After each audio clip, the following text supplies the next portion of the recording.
اپنا بنایا مجھ کو، سینے لگایا مجھ کو،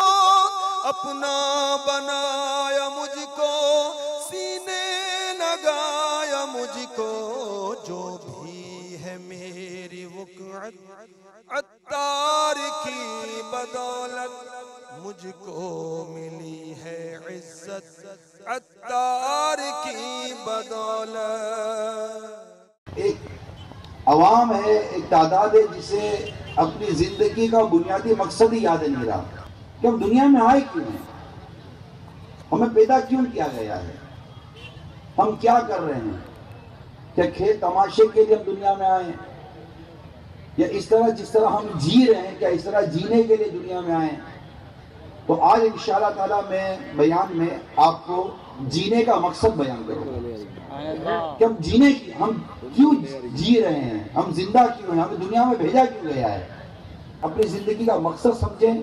تاکہ ہم اللہ کی رضا کے مطابق زندگی گزاریں۔ علم کی کمی کے باعث کئی ایسی اسلامی بہنیں ہیں نہ جن کی نماز درست، نہ جن کی طہارت درست، نہ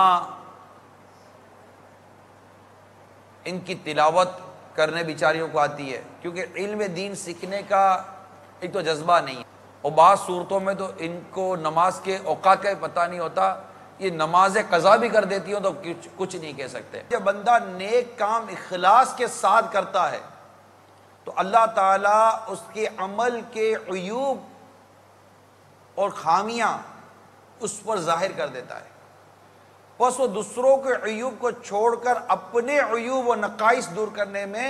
مشغول ہو جاتا ہے۔ ہم دوسروں کے عیب ڈھونڈتے ہیں، ہم دوسروں کی کمزوریاں ڈھونڈتے ہیں، دوسروں کی خامیاں ڈھونڈتے ہیں۔ ہمارے ساتھ اگر کوئی نماز پڑھ رہا ہوگا تو ہم اس کی نماز کے اندر خامی ڈھونڈ رہے ہوں گے، ہمارے ساتھ کوئی وضو کر رہا ہوگا تو اس کے وضو میں خامی ڈھونڈ رہے ہوں گے، ہم سے کوئی بات کر رہا ہوگا تو ہم اس کی باتوں میں خامیاں ڈھونڈیں گے۔ ہم دوسروں کی باتوں میں کمزوریاں اور خامیاں ڈھونڈ رہے ہیں، یہ ایسا کرتا تو کیسا ہوتا، یہ ایسا کرتا تو کیسا ہوتا، اس کو یوں کرنا چاہیے تھا، اس کو یوں بولنا چاہیے تھا، اس کو یوں بیٹھنا چاہیے تھا، اس کو یوں اٹھنا چاہیے تھا۔ اگر بندہ اپنی کمزوری اور خامیوں کو دیکھتا رہے اور اسی کو دور کرنے کی کوشش کرے تو یقین مانیے یہ بہت بڑی کامیابی ہے، لیکن ہم دوسروں کے اندر عیب و خامیاں نکالتے ہیں، ایسا نہیں ہونا چاہیے، اور یہ عادت اسلامی بہنوں میں بہت زیادہ ہے۔ اسلامی بہنوں کو چاہیے کہ اپنی خامیاں دور کریں، اپنے عیب دور کریں، یہ دیکھیں کہ یار فلاں نے غلط کام کیا، یہ میں آپ کو ایک طریقہ بتاتا ہوں،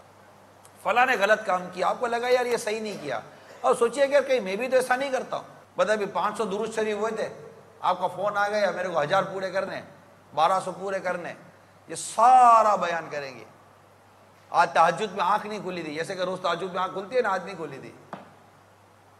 ساری نمازیں، ساری عبادتیں، سارا قرآن کی تلاوت، جو کچھ کرتے ہیں سب بتائیں گے۔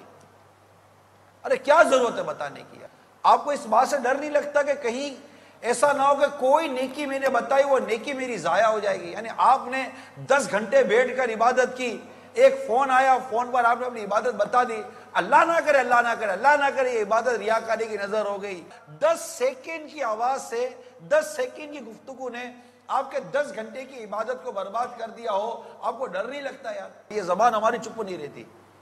اللہ کرے کہ ہمیں زبان کو خاموش رکھنا آ جائے، قفل مدینہ نصیب ہو جائے، ٹک ٹک ٹک ٹک ٹک ٹک بک بک بک بک بک بک، ارے کوئی چپ رہنا چاہتا ہے اس کو چپ تو رہنے دو، اس کو چپ بھی نہیں رہنے دیں گے، خود بھی بولیں گے اس کو بلوائیں گے، بول میں باتوں نہیں تو بھی باتوں نہیں۔